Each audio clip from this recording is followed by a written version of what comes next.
দুর্ঘটনার কবলে আবারও দূরপাল্লার ট্রেন। মালগাড়ির সঙ্গে ধাক্কা লাগায় ঝাড়খণ্ডের কাছে চক্রধরপুরে সিএসএমটি মুম্বাই এক্সপ্রেসের 18টি বগি লাইনচ্যুত হয়ে যায়। সেই ট্রেনে বাংলার বহু যাত্রী ছিলেন, যাদের মধ্যে অন্যতম হুগলির দম্পতি শ্যামাপ্রসাদ হালদার ও তার স্ত্রী অঞ্জনা হালদার। তারা মুম্বাই যাচ্ছিলেন, অল্পের জন্য প্রাণে বেঁচে যান তারা।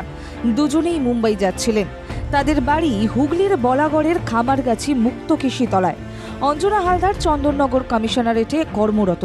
তার চিকিৎসার জন্যই মুম্বাই যাচ্ছিলেন তারা, কিন্তু তাদের নিশ্চিন্তের যাত্রা এলোমেলো করে দেয় রেলের এই দুর্ঘটনা। ভোর 3:30 নাগাদ তারা বড় ঝাঁকুনি পান। প্রচণ্ড শব্দের পর কামরাগুলো হেলে পড়ে।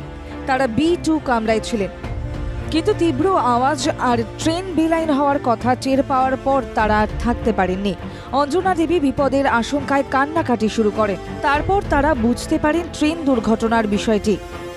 আতঙ্কে কাটা হয়ে যান তারা। মৃত্যুমুখ থেকে ফিরে আসার পরও আতঙ্ক কাটছে না তাদের। রাত 3:30-র পরে ওরা তখন ঘুমিয়ে, সেই সময় একটা প্রবল ঝাঁকুনি অনুভব করে। তারপর ওরা বুঝতে পারে যে ট্রেন লাইনচ্যুত হয়েছে এবং একটা অন্ধকার, একটা বিভৎস অবস্থা। তখন ওরা বুঝতে পারছিল না, চিৎকার চেঁচামেচি এই সমস্তগুলো হচ্ছিল। সেই অবস্থায় ওরা কোনো রকমে ওদের মালপত্র নিয়ে নামে এবং অন্যদের সহযোগিতা করে সকলেই প্রায় ওদের কম্পার্টমেন্ট থেকে নিচে নামে। ট্রেন দুর্ঘটনার খবরে উদ্বিগ্ন হয়ে পড়েন তাদের পরিবার পরিজন।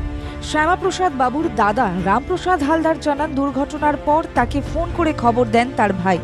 ভয়ে আতঙ্কে খুব কান্নাকাটি করছিলেন অঞ্জনা দেবী। তাদের কাছে ট্রেন সফর এখন আতঙ্কের যাত্রা হয়ে উঠেছে। তাদের জীবন সুরক্ষিত থাকলেও সহযাত্রীদের অসহনীয় অবস্থার কথা মনে পড়লেই আঁতকে উঠছেন হালদার দম্পতি। এমনটাই জানিয়েছেন তার পরিবারের সদস্যরা। কেন রেল প্রশাসন বারবার ব্যর্থতার নজির রাখছে?